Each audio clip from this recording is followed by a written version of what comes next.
Thank you. Friends ఎలా ఉన్నారు, బాగున్నారా? ఆఫ్రికాలో ఆంధ్ర అమ్మాయి. ఈ వీడియో వచ్చేసరికి మా ఆఫ్రికా అమ్మాయి ఇండియన్ ఫుడ్ తింటుందా అనేది చాలామందికి డౌట్ అనమాట. అందుకే నేను ఈ ఫుల్ వీడియోలతో చూపిస్తాను. ఇది వచ్చేసరికి చిట్టి చిట్టి పెసరట్లు అయితే వేసాము అనమాట.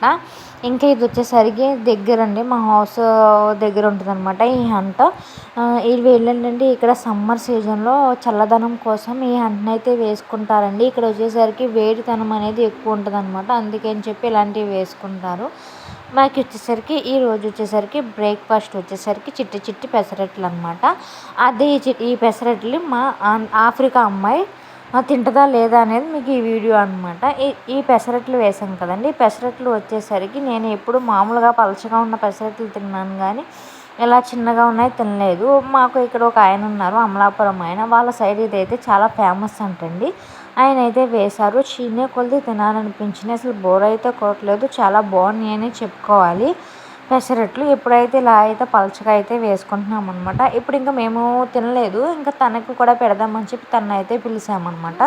తను వచ్చింది. చాలామంది కొంతమంది ఆఫ్రికన్స్ మన ఇండియన్ ఫుడ్ తినరు అనమాట. అందుకని కొంచెం నేను ఈ వీడియోలో అయితే చూపిద్దాం అనుకున్నాను.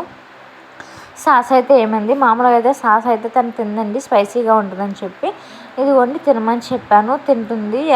తన రియాక్షన్ చూడండి ఎలా ఉంటుందో. అదిగో చాలా బాగుంది అని చెప్తుంది. తినకేంటంటే ఫస్ట్లో మన ఇండియన్ ఫుడ్ తినడం అలవాటు అయితే లేదనమాట. అలా స్లోగా ఇడ్లీ, వడ, బజ్జీ అన్నీ తినడం అయితే అలవాటు చేశాను. ఇంకోటి వచ్చేసరికి ఏం చేస్తుందని చూడడానికి వచ్చాను.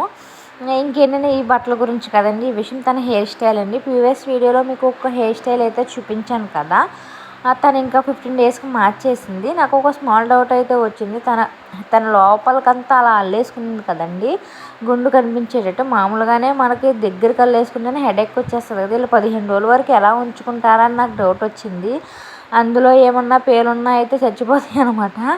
ఇంకోటి వచ్చేసరికి మాకు వచ్చేసరికి ఇక్కడ ఆఫ్టర్నూన్ రైస్ని ములక్కాయ కూర అయితే వండుకున్నామండి.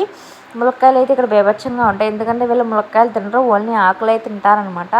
ఒక వీడియోలో చెప్పాను నేను. వీడియో నచ్చితే లైక్ చేయండి, షేర్ చేయండి, సబ్స్క్రైబ్ చేయండి.